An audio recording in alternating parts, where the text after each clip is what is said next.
이제는 지식을 찾아 떠납니다. 펼쳐라 보물지도. 네, 우리가 지난 시간에 고고학에 대해서 살짝 맛을 봤단 말이죠. 오늘 고고학 특집이라서 이런 그 분위기를 내보신 건가요? 네, 오늘 열심히 공부하겠다는 의지로 집에 놔둔 제 안경까지 가져왔습니다. 좋습니다. 자, 두 분 이제 고고학하면 그래도 너무 어렵지만은 않게 느껴지시죠? 어때요? 사실 고고학 말 자체가 막 옛고자일 것 같고 캐캐 묵은 것만 볼 것 같고 해서 그런 고정관념이 좀 있었는데 일단 황금 보면서 어느 정도는 좀 풀린 것 같아요. 황금 이야기에서 조금 고고학에 대한 거리감을 좁혔다. 네. 인욱 씨는 어떻습니까? 저는 뭐 항상 다 어렵고 고고학. 근데 지난주에 금 얘기할 때까지만 해도 괜찮았는데 또 고고학이라고 하니까 또 멀어지네요, 저랑. 멀어지는 느낌. 아닙니다. 이렇게 멀어지는 인욱 씨를 다시 붙잡아줄 우리 선장님이 기다리고 계십니다. 바로 한번 불러보도록 할게요. 선장님 나와주세요. 네, 여러분 안녕하세요.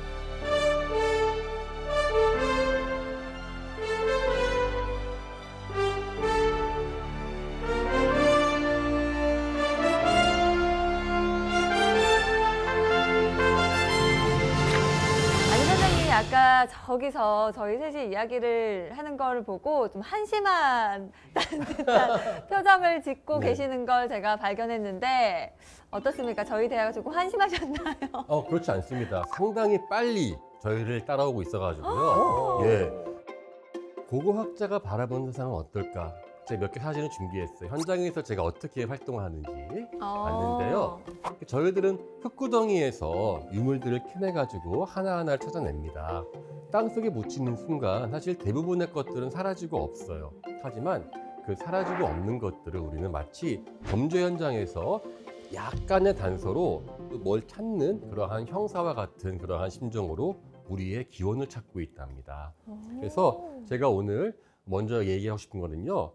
황금에서 화려한 것만 보는 건 줄 알았더니만 오늘은 제가 특별한 이야기 준비했어요.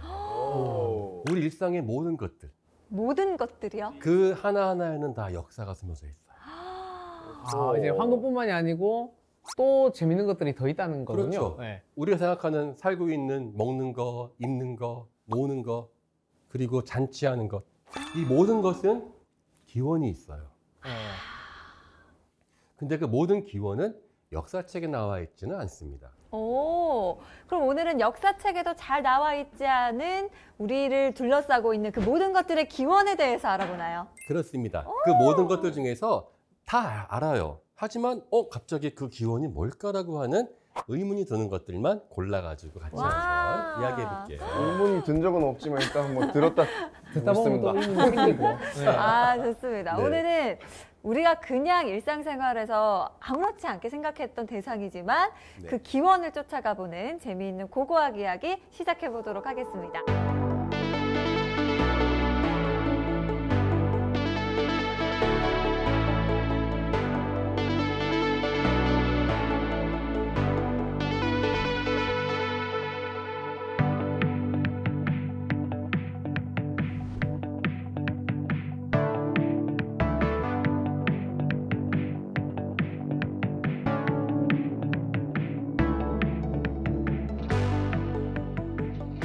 첫 번째 이야기는 술 이야기입니다.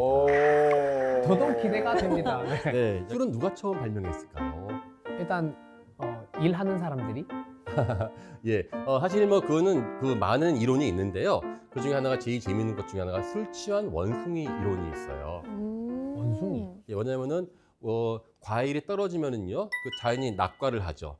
이게 거기서 조금씩 이제 우리 과일 좀 지나면 달달해지잖아요. 네. 겉에 붙어 있는 당분이 발효를 일으켜서 알코올로 바뀌는 거거든요. 과일주네요, 과일주. 과일주죠, 그렇죠. 그러니까 이거를 조금씩 이제 원숭이가 주워 먹었는데 어떤 약간 이제 색깔 변하기 시작한 걸 먹으면 기분이 좋아진다. 웃기기 하다가 취한다. 예, 그걸 먹으면서 이제 그렇게 먹은 것이 이제 아마 술의 기원이 되었을 것이다. 실제로 그거는 이제 그 현재에 있는 영장류들 중에서 그런 현상이 있기 때문에 아마 이 사피엔스들도 아니면 인간들도 원래 그 전부터 알고 있었다는 그러한 그 설이 있어요.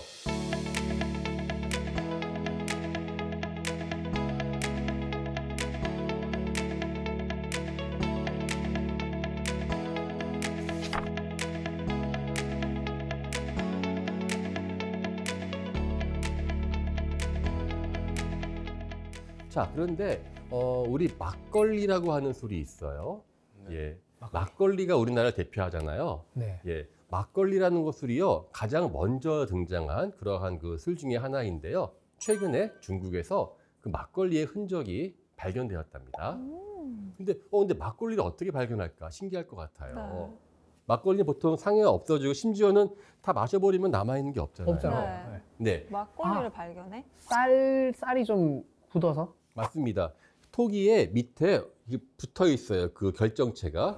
그거를 떼내는 기술이 생겨가지고 밑을 긁어가지고 분석을 해보니까 발효균이 발견돼가지고 아 이게 막걸리 먹었었던 흔적이었다. 약 한 8,000년 전에 그 흔적이 처음 나왔어요.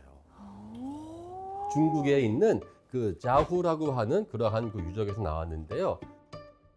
보시면은 밑이 뾰족하죠. 네. 근데 그 밑에서 이렇게 긁어가지고 효모균을 갖다가 긁어서 보고 그 효모균의 흔적을 현대 효모균과 비교해 보니까 똑같더라. 아이고 이거 다 술 담았던 것이었구나. 근데 그게 발견된 곳이 한 사람의 족장의 무덤이었어요. 죽어서도 속 시원하게 많이 드세요 하는 마음으로. 내 생각에는 그런 것도 있겠지만은 네. 아마 이제 우리가 무덤을 쓰는 이유는 돌아가셔도 다시 부활하시긴다고 믿기 때문에 하는 거잖아요. 무덤 안에 넣는 음식은 뭐냐? 저승 가실 때 드시라는 것도 있지만 저승 가면 먼저 가신 우리 선조들하고 같이 잔치를 해라. 그런 뜻도 있겠죠. 예.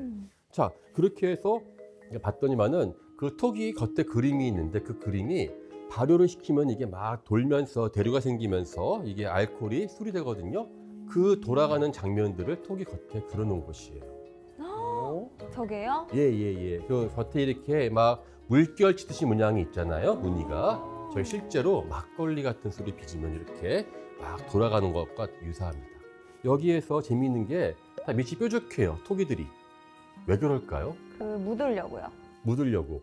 뭐 그런 방법이지만 뭔가 새우 먹기 세우려고. 힘든데. 세워놓기 힘들죠, 사실은. 네. 예. 침전물을 모으기 위해서. 어떻게 알았어요? 진짜요? 술 좀 빚어 보셨네요. 이 당시는 요즘같이 술을 잘 빚는 기술이 없었잖아요. 그래서 네. 침전물들이 계속 가라앉아야 돼. 그게 다 머리 아프게 하는 성분이잖아요. 그래서 막걸리 밑에도 이제 좀 그거를 안 하면 머리 덜 아프라고. 우리 그 권 선생님 내공이 보통 아니십니다. 아우 좀 친다.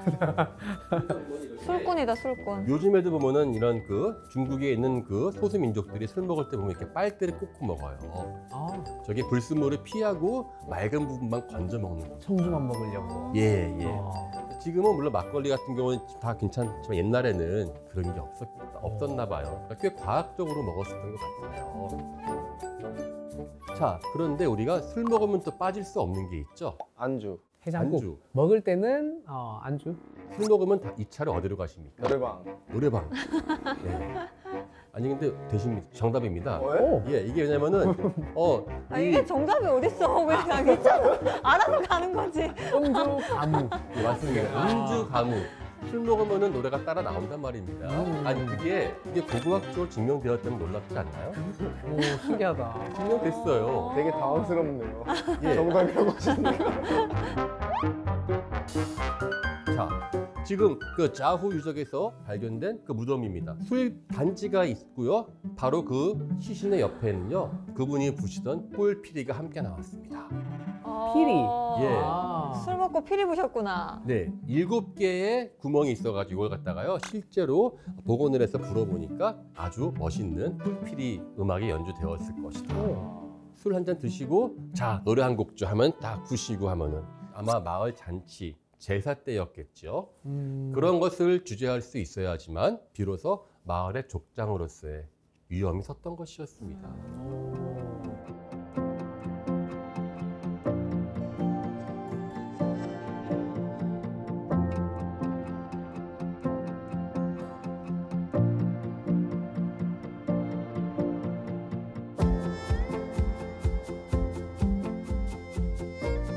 막걸리가 우리 그 중국의 기원이라고 하면은 한국도 아마 그때쯤 막걸리 나왔을 것 같아요.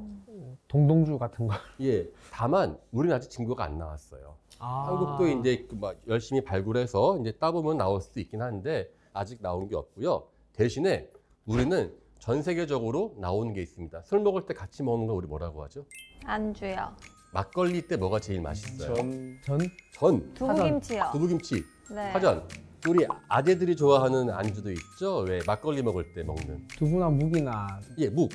묵 중에서 어떤 묵? 도토리묵. 도토리묵. 도토리묵. 맞습니다. 도토리묵. 아니, 이것도 고고하게 나와요? 나옵니다. 진짜요? 네. 도토리는요, 신석기 시대 때 수천 년 전에 한국을 포함해서 전 유라시아 북반구에서 가장 잘 먹었었던 열매입니다. 우와. 지금은 저희가 어디 다른 나라 가서 도토리 묵 드셔보신 적 있어요?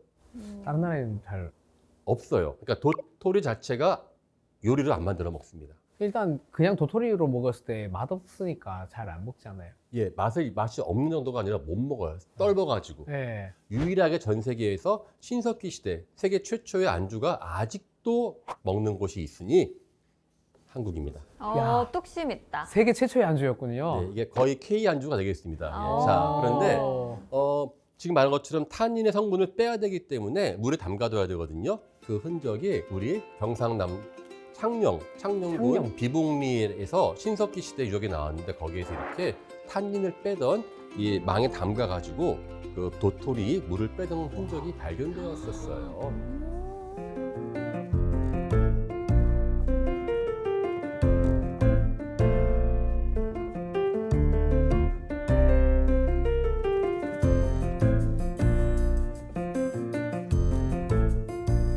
그래서 우리나라는 지금 비록 술 자체는 없지만요, 술을 가지고 제사를 지냈었던 흔적이 청동기에 남겨져 있어요. 지금 보는 건 약 2,400년 전에 그러한 그 그림인데요. 이걸 보면은 어떤 족장이 머리에 관을 쓰고 밭을 갈고 있어요. 오른쪽 보면은. 그렇죠. 네. 그 바로 밑에는요, 도리깨로 수확을 하고 있어요. 곡식 털고 있군요. 예, 털고 네. 있고요. 가만 보면 이게요, 그 사계절, 씨 뿌리고 밭 깔고 수확하는 게 다 새겨져 있는 그러한 청동기예요. 근데 저 중간에 저렇게 단지가 있습니다. 저 단지는 그냥 물이 담긴 단지가 아니라 아마 술 같은 게 담겨져 있었겠죠. 저렇게 사계절을 다 이렇게 그 생각하는 저 제사를 지내고 같이 한 잔씩 마시면서 이렇게 잔치를 했었겠죠. 이게 농경의 전체 과정을 보여주는. 그렇죠. 아주 풍요롭게 사기 위한 어떠한 제사의 일종이었죠.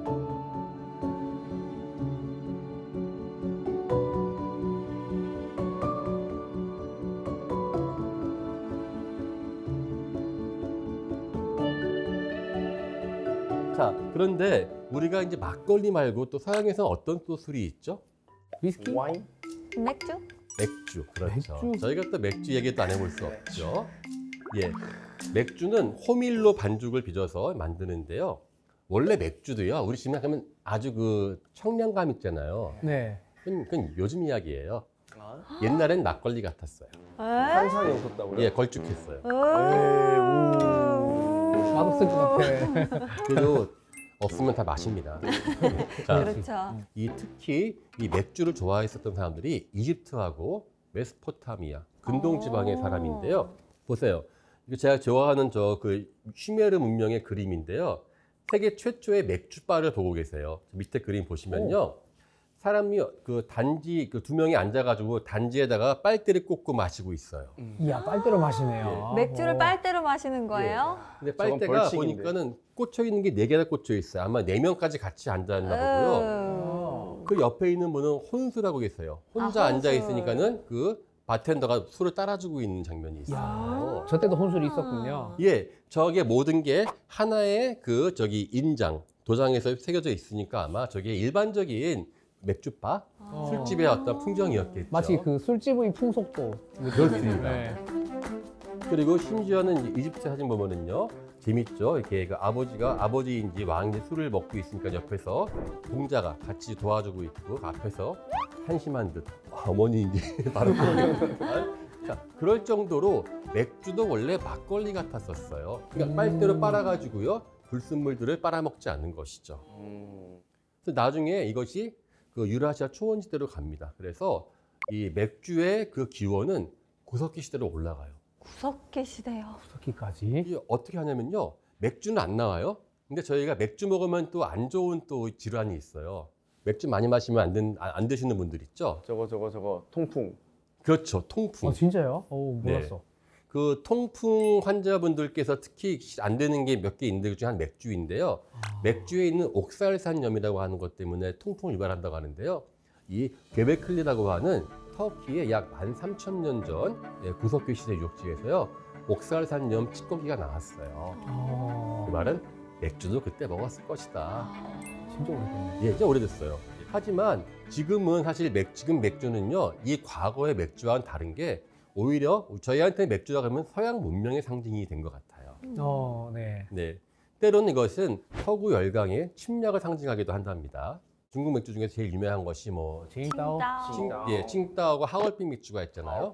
하얼빈은 옛날에 러시아 도시였어요. 그래서 러시아 사람이 와서 자기네 기술로 만든 게 하얼빈 맥주였고요. 산동반도에 그 당시 독일의 조차지가 있었습니다. 거기에서 이렇게 그 맥주가 나와서 칭따오는 독일 기술로 만들었다라고 이야기를 해요. 이런 식으로 각각의 술은요 단순한 기호품을 넘어서 고대 문명의 교류를 보여주는 그러한 역할이기도 합니다.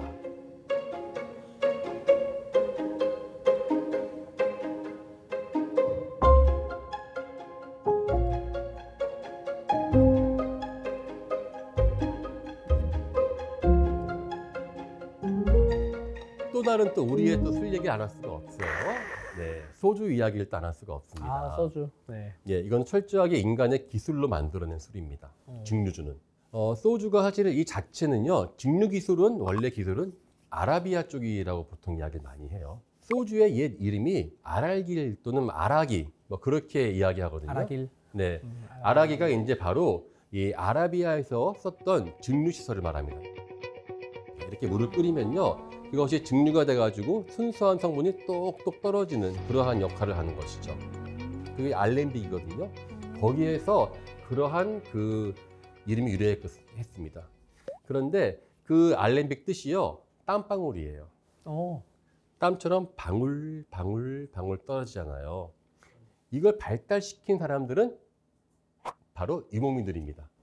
또 유목민이에요. 또 유목민이에요. 예, 역시 왜 유목민들은 이렇게 증류주를 좋아했을까요? 추워서요. 좋은 추우니까 또 좋은 돌아다니니까 예. 뭔가를 오랫동안 보관해 놓기는 어렵고 네. 근데 들고 다녀야 되는데 발효주는 들고 다니다 보면 상하니까 그렇죠. 상하기도 하고 도수가 낮으니까 용도가 양이 많이 필요한데 독주를 하나 갖고 다니면은 양은 적어도 더 많은 사람들이 한 번에 같이 즐길 수 있으니까 갖고 같은 가는 거. 값이면 독주를 할 수밖에 없는 것이죠. 그 우리가 왜 그 술 중에서도 왜 그 미슬이라고 하는 이슬방울처럼 떨어지는 것을 술로 하지 않습니까? 네네네. 근데 그 시가 이미 있어요. 고려 시대 때 소주는 정말 귀하게 먹는 술이었어요. 귀한 술이었다. 귀한 술을 마시면서 감격해서 쓴 시가 있어요. 얼마나 감격을 했으면 시까지. 예, 정몽주 아시죠? 포근 네. 정몽주의 스승으로 유명한 목은 이색 선생이 쓴 시가 있는데 단잔술만 딱 마셔보니까 훈기가 쫙 퍼지면서 갑자기 내 이 초라한 초가집에서 내가 표범가죽 보로를 깔고 누워있는 왕처럼 나 행복하다. 그 한 잔 먹고 취했어. 취했네. 알쓰인데. 알쓰. 표범가죽 침대를 딱 깔고 뒤에 황금 병풍이 있는 것 같다. 만취하셨어. 네, 가을 이슬처럼 동글동글 맺혀서 똑똑 떨어진다라고 하는. 그러니까 이게 술 먹고 그 감탄하는 거는 똑같은 것 같아요. 사실 술 먹으면 이 감성이나 감정이 더 증폭되고 예. 충분히 그럴 수 있다고 봅니다. 그러면은 경환 씨는 술 먹으면 노래가 더 잘 돼요? 술 먹으면 목은 좀 잠기는데 네. 좀 더 이렇게 영감은 좀 있긴 있어요. 네, 그래서 저도 그런 걸로 만든 것들도 있고 언젠가 보여드릴게요.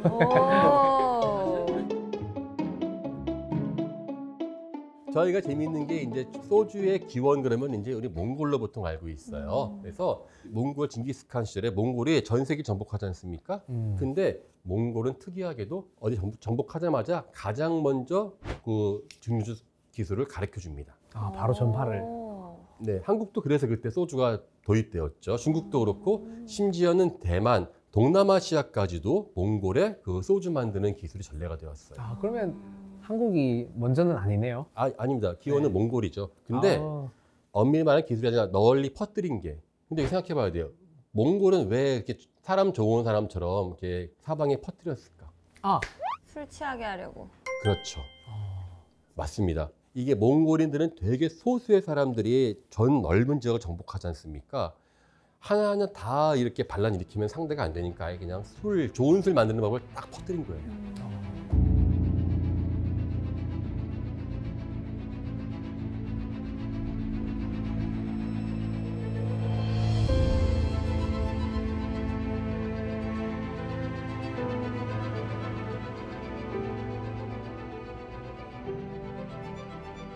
그래서 저희 이제까지 모든 소주의 기원은 몽골인 줄 알았어요. 근데 얼마 전에 소주의 기원이 몽골보다 더 빠른 거란족에서 나올 수 있었다라고 하는 고고학 자료가 발견되었어요. 헉. 또 업데이트가 되네요. 그렇죠. 네. 업데이트 되죠. 와. 재밌는 게 중국 만주에 길림 지역에 어떠한 양조장이 있었는데요. 거기에서 양조장, 빼갈 만드는 양조장인데요. 거기에서 봤더니 무슨 커다란 이 솥단지가 나온 거예요. 그 옆에 뭐가 나왔을까요? 술 팔면 돈 벌잖아요. 커다란 항아리에 돈단지가 같이 나온 거예요. 예. 그런데 이게 그 거란 시대인데 너무 소주를 만드는 그 소주꼬리와 유사한 거예요. 그래가지고 똑같이 실험해봤어요. 맞습니다. 거란 시대에 만들었었던 소주를 만들었었던 그 공장이 거기에 있었던 것이에요. 그러니까 그 공장은 1000년 동안 거기서 술을 만들었던 것이었죠. 신기하단 말이죠. 왜 거기서 더 빨리 만들었을까? 생각해 봤는데 바로 그거는 추위와 관련돼 있어요. 추위. 자, 물을 끓여요. 그러면은 이게 올라가서 응결됩니다. 위에서 이렇게 응결이 돼서 똑똑 떨어져야 돼요. 위에서 응결되려면요, 그 위가 차가워야 돼요. 차가워야 되니까. 여기는 너무 추운 동네예요. 그래서 사방에 얼음이 덮여 있는 그러한 만주의 추운 지역이었답니다. 그래서 이걸 똑같이 만들어서 얼음을 얹고 실험을 해보니까 2번 딱 걸러보니까 우리가 잘 알고 있는 중국 빼가리 있죠? 이과도주가 나왔다고요. 그 독한 술. 예, 45도 증류주. 현재의 그러한 빼가가 거의 똑같이 나왔다.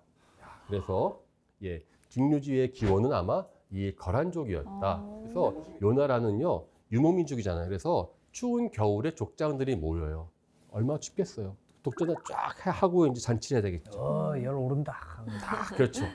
사실 그게 뭐 추운 나라 공통점입니다. 저도 처음에 너무 힘들었던 게 러시아 유학 갔을 때 사람들이 낮이건 밤이건 할 거 없이 처음 누가 밖에서 오면은 술부터 권해가지고 요만큼씩 주는 거예요. 그거 먹어야지만 빨리 몸이 풀린다고. 예. 뭐 근데 그런 식이 아마 이제 모든 기원은요, 누가 머리가 좋고 나쁘고가 아니라 그들이 처한 환경을 이기기 위해서 만들어낸 거란 것입니다.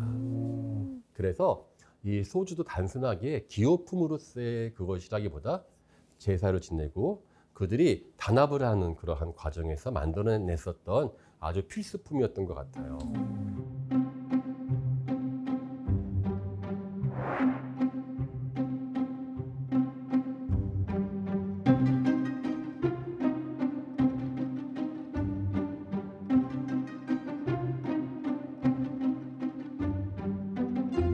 그다음에 이제 우리 특별히 우리 정인욱 선수가 좋아할 이야기를 할 건데요. 바로 축구 이야기입니다. 야구는 아닙니다. 네. 야구는 아닙니다. 네. 다음엔 야구의 기원으로.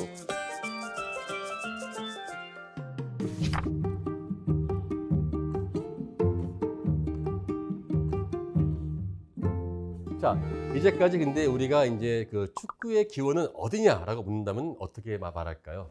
영국. 브라질. 브라질, 영국 축구를 잘하는 곳이죠. 예. 기원? 기원. 참고로 다 아는 현재 근대적인 축구는 영국이 맞습니다. 한 150년 됐는데요.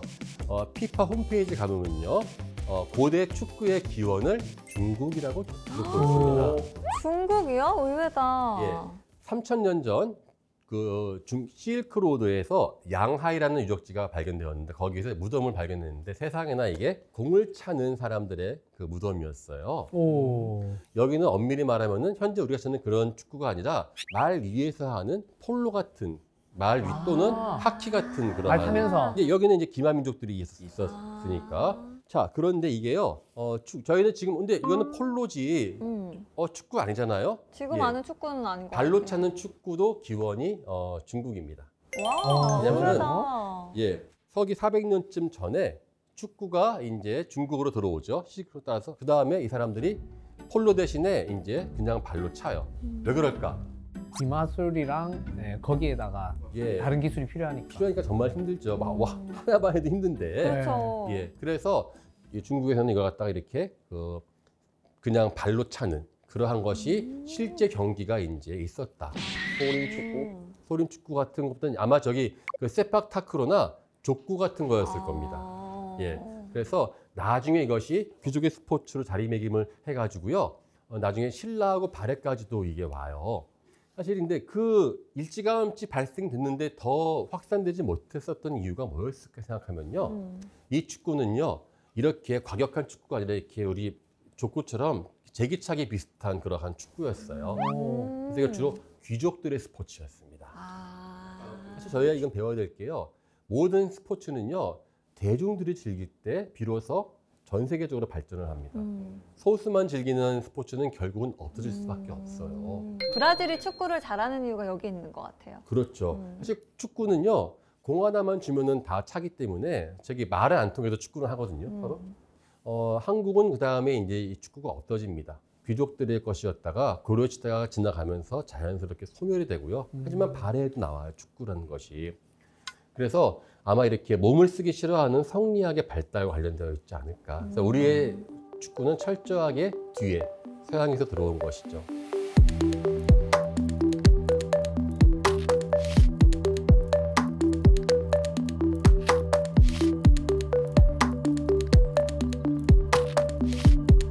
축구하면 또 우리가 또 이게 아까 소림 축구 이야기 하셨는데 소림 축구. 거의 데스매치란 것도 있잖아요. 목숨을 거는 그러한 예 실제 있었어요.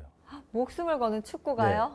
마야에서 마야 문명에서요 거대한 현재의 축구장보다 더 크게 축구장을 만들어 가지고요 축구를 한 그 기록이 있는데요.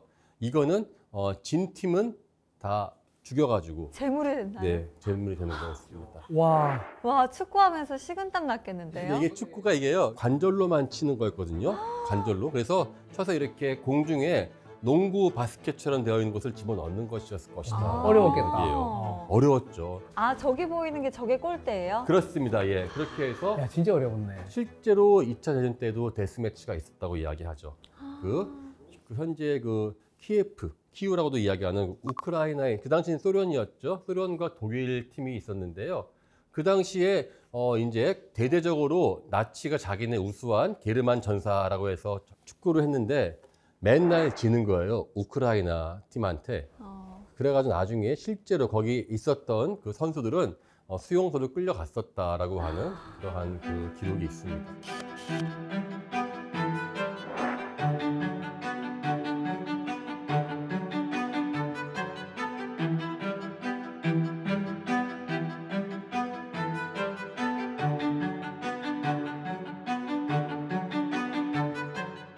사실 저희가 보면은요, 이 아까 처음 봤었던 스포츠의, 그러니까 축구의 기원과 다른 게요, 폭력성을 가장 합법적으로 보여주는 게 바로 축구였어요.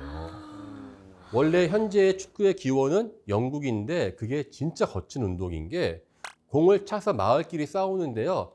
아무런 룰이 없어요. 서로 패도 관계없고 그냥 상대방의 교회에 집어넣으면 끝나는 건데 진짜 그 소름 사이에 돋을 것 같은데요? 예, 수많은 사람들이 죽기도 했고요. 그러니까 인간의 가장 폭력성을 가장 이제 잘 누그러뜨리는 것이 또 축구였다고 생각이 들어요. 예. 다들 좋아하는 축구지만 거기 이렇게 수천 년의 역사가 있다고 생각이 들어요. 그렇게 본다면 참 야구가 우리 정선수 앞에서 하는 것이 아니라 참 예의 바른 운동이 아닌가 생각이 듭니다. 축구에 비하면 벨트 차고 모자 쓰고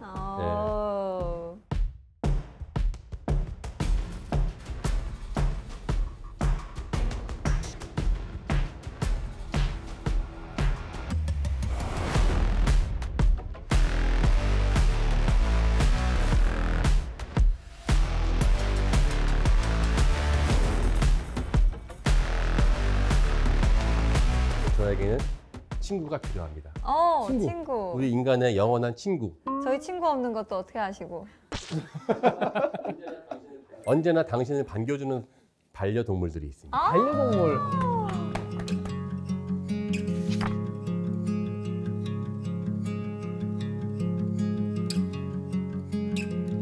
제가 이제 그 생텍 쥐베리의 소설 어린 왕자에 제가 되게 좋아하는 그러한 구절이 있어요. 네가 나를 길들인다면 나는 너에게 세상에서 하나뿐인 존재가 될 것이다 하는 것이 있는데요. 어린 가스라이팅, 왕자에서. 가스라이팅. 네. 그렇게 나쁘게 그렇습니다. 맞아. 맞아요. 가스라이팅일 수도 있다. 하지만 맞아요. 가스라이팅의 역사는 지금 몇만 년이 됐다는 것이에요. 아, 또 여기서 고고하기. 네. 가스라이팅도 이거는 고고한. 외로움은 사피엔스의 영원한 짐입니다. 네, 바로 우리의 외로움을 달래주는 먼저 강아지 이야기부터 할게요.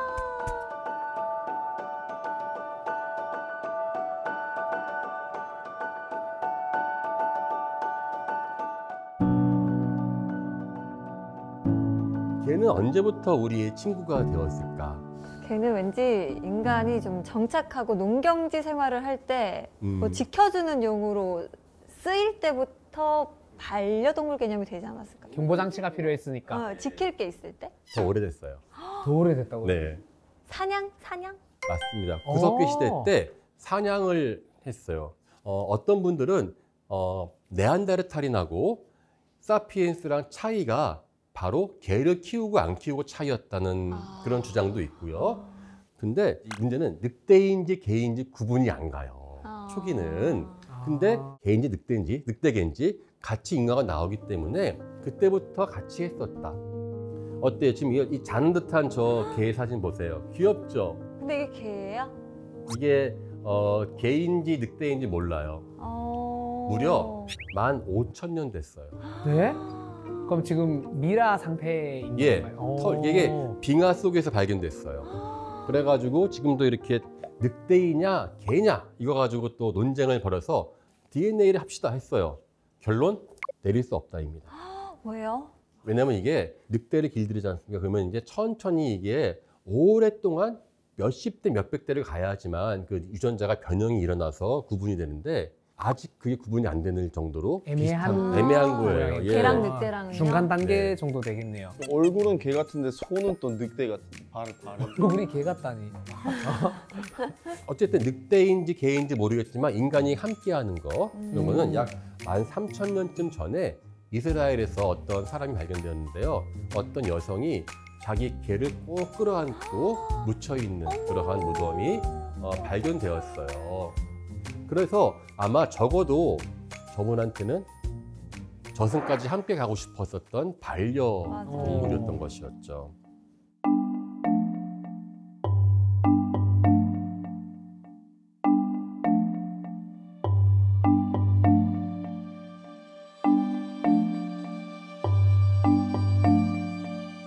인간이 개를 길들였을까요? 늑대가 인간을 길들였을까요? 서로 눈이 맞았다고 하고 싶습니다. 예, 그건 정답이죠. 눈이 맞았는데 사실은 인간이 먼저 적극적으로 끌어당겼을까? 아니면은 늑대가 인간이 모닥불 피우고 쫙 있는데 옆에 봤더니만 늑대가 한 마리 이러고 다 앉아 있었을까요? 후자일 것 같아요. 약간 서로 생존에 좀 필요해서 의존했지 않을까? 아니 늑대 중에 조금 더 의존적인 성격이 강한 아니면 좀 네. 약한 친구들이 자기보다 존재가 좀 세지만 보호받을 수 있을 것 같은 인간에게 약간 비비지 않았을까. 예, 고기 굽고 있는 인간한테 왔을 것 같아요. 한번 생각해 보세요. 저희가 이제 빙하기 때는 맘모스가 이게 인간한테는 그 식량이었죠. 맘모스는 거대해요. 몇 톤짜리거든요. 한 번 잡으면요, 다 먹을 때까지 맨날 파티예요. 오랜만에 포식하고 있으면 옆에 모으는 어느덧 늑대 가족들이 앉아가지고 침 흘리고 앉아 있으면은 귀여워. 한두 개씩 주고 좀 있다 보니까는 이제 같이 와서 먹고 아마 그러지 않았을까라는 생각들을 많이 하는데 이 늑대라는 동물이 후각과 민첩성이 있어서 사냥에 상당히 유리하대요. 그래서 개나 늑대 같이 데리고 사냥을 하면요, 사냥 성공률이 50%가 증가한다는 연구도 있어요. 그러니까 인간도 도움이 되죠. 또 중요한 특징이 하나 더 있어요. 늑대는 눈을 맞추는 습성이 있대요. 그 감정이나 이런 걸 읽을 그렇죠. 수 있다. 인간의 그런 외로움을 딱 달래줄 수 있는 그러한 감수성이 너무나 좋아서 지능은 더 침팬지가 높아요. 근데 감수성은 인간에게 훨씬 더 잘 호소력이 있었을 것이다. 그러니까 늑대인지 개인지 헷갈려도 중요하지 않다. 그들은 이미 현재의 개하고 똑같은 역할을 했었을 것이다 하는 것이 지금 밝혀지고 있어요. 저는 그게 이제 옛날에 구석기 시대 때, 빙하기 때 동굴 속에서 살던 아마 우리 사피엔스들에게도 똑같은 일이 아니었을까 해요. 그래서 결국은 인간의 외로움과 늑대의 영리함이 우리에게 개라고 하는 그러한 반려동물을 만든 것이 아닌가라는 생각을 하고 있고요. 지금도 개와 인간의 관계는 여전히 연구 중에 있습니다.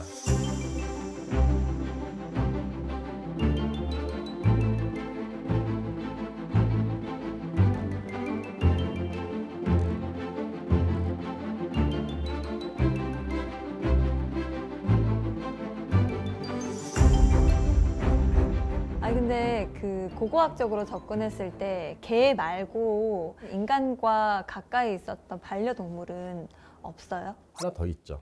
아, 고양이? 그렇죠. 또 하나 빼놓을 수 있는 게 고양이죠. 개와 고양이는 비슷하지만 완전 다른 역사예요. 우리 고양이는 어떤 이미지예요? 앙칼지고, 앙칼지고. 도도하고. 네. 잘 숨고. 저희가 웃기는 게 개를 키우시는 분들은 개집사 이렇게 안 하는데 고양이 키우는 분들은 양집사. 예, 집사라고 자처를 해요. 네. 왜 그럴까요? 고양이는 모셔야 모시고, 되거든요. 약간 이런 맞습니다. 느낌. 네. 그러니까 인간의 동반자인 동반자인데 개는 인간에게 충성을 바치는데 고양이는 자기 마음에 안 들면은 나갔다가 들어왔다가 반복해요. 너무 귀여워요.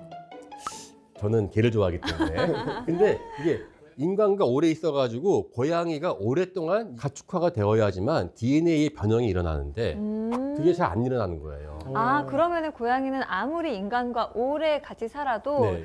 DNA가 변화될 정도로 인간은 반려동물화 되진 않는 거예요? 예, 그들은 지금 나가는 거예요. 나갔다 다시 또 들어오고.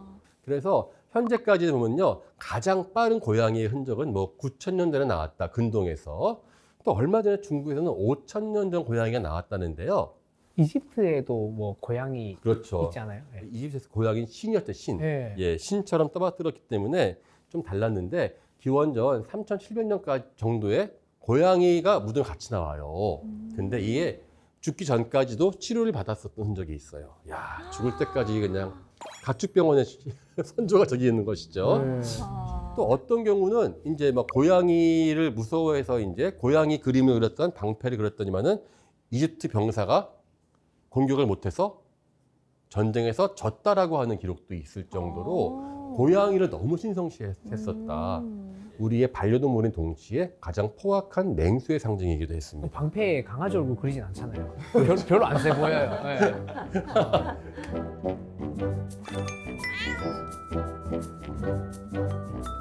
자, 고양이의 또 다른 역할이 뭐였냐면요. 고양이 하면 뭘 잡아먹죠? 쥐. 그렇죠. 우리 왜 보릿고개라는 말 알죠? 네. 보릿고개는요, 그 식량이 다 떨어지고 난 그 한 몇 주 동안인 보릿고개거든요. 그 보릿고개라는 게 사실은 10월 달에 추수하죠. 거기서 한 10%만 부족하잖아요. 그러면은 그때 그 몇 주를 굶는 거예요. 그 추수하기 직전에. 추수할 때 이만큼 쌓아놓은 것 같아서 에이, 버틸 수 있을 것 같지? 아니요. 이만큼만 없어도 그게 그만큼 때문에 굶는 거예요, 나중에. 위험하죠. 그 곡식을 갉아먹는 쥐들을 잡아먹는 게 바로 고양이란 말이죠. 진짜 필요했겠네요. 또 하나 설치류가 갖고 있는 위험한 쥐가 많은 뭐가 있죠? 전염병. 전염병, 그렇죠. 페스트 같은 거를 방지하는 역할도 합니다. 고양이는 내가 심심해서 키우는 것이 아니라 고양이님 제발 저 지켜주세요라고 하는 말이 나올 수밖에 없는 것이고. 이렇게 놓고 보니까 한국이 갑자기 궁금해져요. 우리는 언제부터 고양이가 나왔을까? 고양이가. 근데 의외로 한국은 늦어요. 왜요? 역사 기록 보면은요, 고려시대부터 나오기 시작해요. 예. 근데 왠지 한국은 고양이 하면 신성시했다기보다 왠지 좀 요물이다. 이런 생각하는 어르신들도 이미지가 좀 있잖아요. 저희 12지신 안에도 안 들어가고 빠져 있잖아요. 예. 하지만 그러면 누가 곡물에서 지켜주죠? 설치류는 우리 농사 지을 때? 예. 그래서 필요하겠네요. 가야 시대 때 우리나라 가야 토기에 보면은요, 지붕 위에 그 고양이가 앉아 있는 모습이 발견됐어요. 그러니까 아마 그때부터 아마 3,000년 전부터 고양이든 살쾡이든 우리가 같이 있었을 것이다라고 보고 싶어요.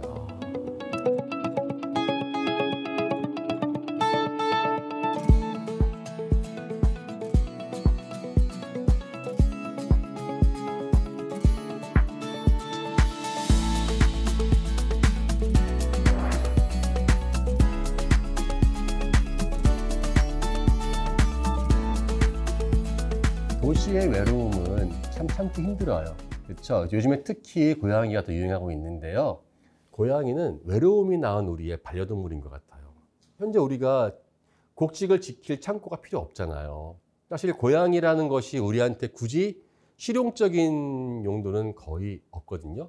오로지 하나, 우리의 외로움을 달래줍니다. 정서적 지지를. 네, 개하고 고양이는 전부 다 우리의 정서를 다스립니다. 만물의 영장은 인간이라고 하잖아요. 그 인간을 바로 개하고 고양이가 다스리고 있는 것 같아요.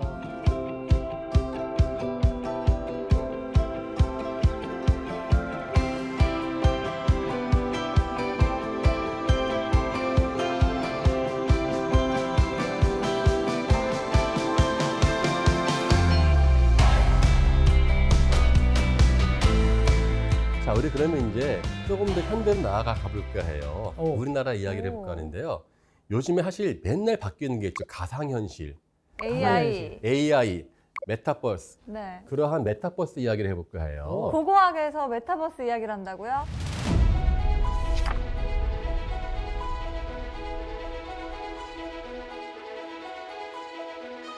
메타버스는 사실 우리가 가상현실을 말하는데요. 가상현실은 우리 인간의 사피엔스의 본능입니다. 저희는 매일매일 가상현실을 꿈꿔요. 어떻게? 꿈으로. 자, 이 유물 볼까요? 이거는 약 한 5,000년 전 러시아 바이카로스에서 발견된 샤만이 갖고 있었던 물건이에요. 머리가 두 가지가 있어요. 하나는 호랑이같이 생긴 동물, 또 하나는 거북이 같고요. 몸은 호랑이에요. 그 꼬리는 뱀이에요. 합쳐놓으면 뭔가 용이 될 것 같은. 그리고 저 뱀꼬리 끝에는 사람의 얼굴이 달려 있습니다. 뱀꼬리에 사람의 얼굴이 달렸다고요? 이 사람이 바로 저승을 헤엄쳐 가면서 그 메타버스를 여행하고 오는 거예요. 가상현실을 통해서. 그래야지만 내가 앞날을 예지할 수 있잖아요. 저는 꿈은 안 꿉니다. 어떻게 해야 되죠? 앞날을. 오늘 배운 내용 잘 생각하면서 자면 또 꿈을 꿀 수 있습니다. 사실 지금은 저희는 꿈꿀 이유가 없는 게 저희는 당연한 정보, 내일 일기가 어떻게 될까? 다음 주에 어떤 비가 올까 안 올까? 이런 거 저희는 점칠 필요 없어요. 다 알고 있잖아요. 지금은 당연한 정보가 과거에는 너무나 궁금했었던 미스터리였단 말입니다. 그렇네요. 네. 그래서 요즘에 VR 쓰고 이렇게 보잖아요. 네. 똑같은 유물이 얼마 전에 나왔어요. 거짓말! 네. 중국 만리장성에서요. 유목민의 조각상인데 무슨 그 두꺼비인지 개구리인지 같은 그러한 모습을 한 사람이 안경을 쓰고 뭘 바라보고 있어요. 특히 이렇게 양서류나 파충류의 모습이 많거든요. 그 이유는 바로 이 양서류들은 바다 물과 육상을 같이 왔다 갔다 합니다. 즉 수륙 양용이니까. 서로 왔다 갔다 할 수 있기 때문에 남들이 모르는 정보를 미리 알 수 있다는 것을 바라는 것이었겠죠. 거북이가 바닷속 여행 갔다 오듯이. 그렇죠. 우리 용궁 갔다 오듯이 메타버스는 단순하게 그냥 내가 심심해서가 아니라 생존 본능입니다. 네, 인간은 철저하게 모든 현상들을 뇌로 받아들여서 그걸 재해석하는 과정에서 나오기 때문에요. 인간은 이미 그런 것을 느낄 수 있는 것이 내재되어 있고 샤만들은 아주 즐겼어요. 그걸 해야지만 비로소 신과 닿을 수 있는 것이죠. 계시를 받았다 하는 거예요.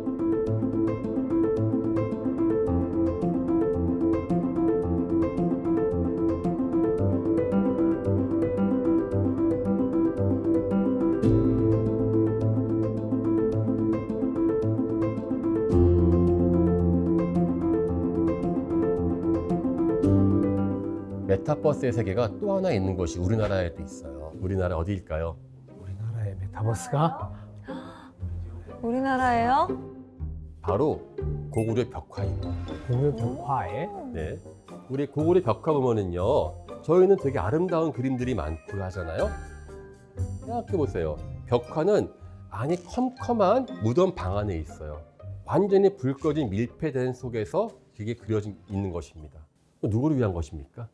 죽은 자를 위한. 그렇죠. 그분을 위해서 또 다른 세계를 거기다 그려준 것입니다. 돌아가신 분을 위해서 그분만을 위한 VR을 만들어준 거예요.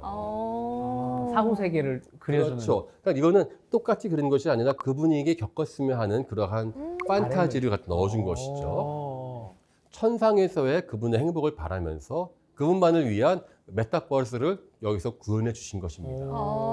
죽은 자를 위한 네. 가상현실. 디지털이 아니어도 인간은 그와 같은 현재 가볼 수 없는 것을 꿈꾸고 죽음을 무엇인가 두려운 것이 아니라 그와 같은 메타버스를 경험할 수 있는 것으로 이렇게 만들면서 그분들을 위로하지 않았을까.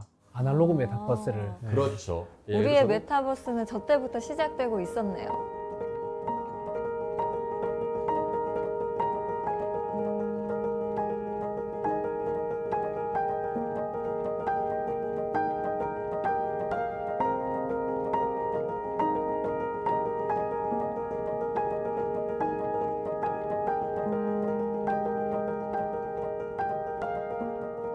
고고하게 찾는 기원은 사실은요, 뭔가 거창할 것 같지만 사실은 진정한 기원은 바로 인간의 살아있음이었습니다.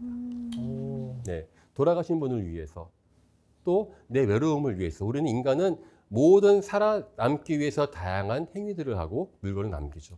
저희는 그 상황에서 우리는 새로운 우리들만의 이야기를 밝혀나가요. 내일 또 어떤 이야기 나올지 몰라요. 그래서 고고학은 영원한 네버 엔딩 스토리다. 내일이 기대되는 그런 학문이네요. 신기합니다. 고고학이라는 두레박으로 퍼서 건져 올리는 새로운 역사를 본다면요, 우리의 역사가 더 이상 따분한 글자로만 있는 역사가 아니라 언제나 살아 숨쉬고 내일이 더 기대가 되는 우리들만의 새로운 고고학이 나오고 또 새로운 역사, 기원이 나오지 않을까 합니다. 근데 사실 저는 오늘 들으면서 별거 아닌 것 같은 사소한 유물 하나가 역사의 줄기를 또 바꿀 수 있다라는 생각이 들었는데, 그러면서 든 생각은 사실 저만 해도 뭐 어디에 어떤 유적이 발견됐다더라 이렇게 듣더라도 또 지나면 잊기 쉽거든요. 맞아요. 근데 오늘 선장님의 말씀을 들으니까 그런 거 하나하나 좀 관심을 가져야겠다라는 생각이 듭니다. 네, 저희가 사실은 그 박물관이나 아니면 수많은 유물들 볼 수 있어요. 근데 유물의 이름도 있고 언제 만들어졌다도 있지만요, 정작 거기에는 그것을 발굴하고 보존시킨 고고학자의 이름은 없어요. 좀 슬픈데요? 아니, 괜찮아요. 하지만 고고학자의 역할은 바로 거기에 있다고 생각해요. 저희는 이미 너무나 즐거운 그 유물들을 직접 발굴하면서 느끼는 그 역사의 생생함을 갖고 있기 때문에 세계의 어떤 사람보다 행복한 직업이라 할 수 있을 것 같아요. 정말 자기 직업을 사랑하지 않고는 할 수 없는 말인 것 같아요. 예. 네, 오늘 선장님과 함께하면서 좀 고고학을 대하는 태도를 바꿀 수 있었던 그런 귀중한 시간이었던 것 같습니다. 오늘 강의 이제 선장님이 마무리를 해주셔야 되는데요. 한마디로 정리를 해주시면요. 네, 우리 역사의 진실은 유물에 있습니다.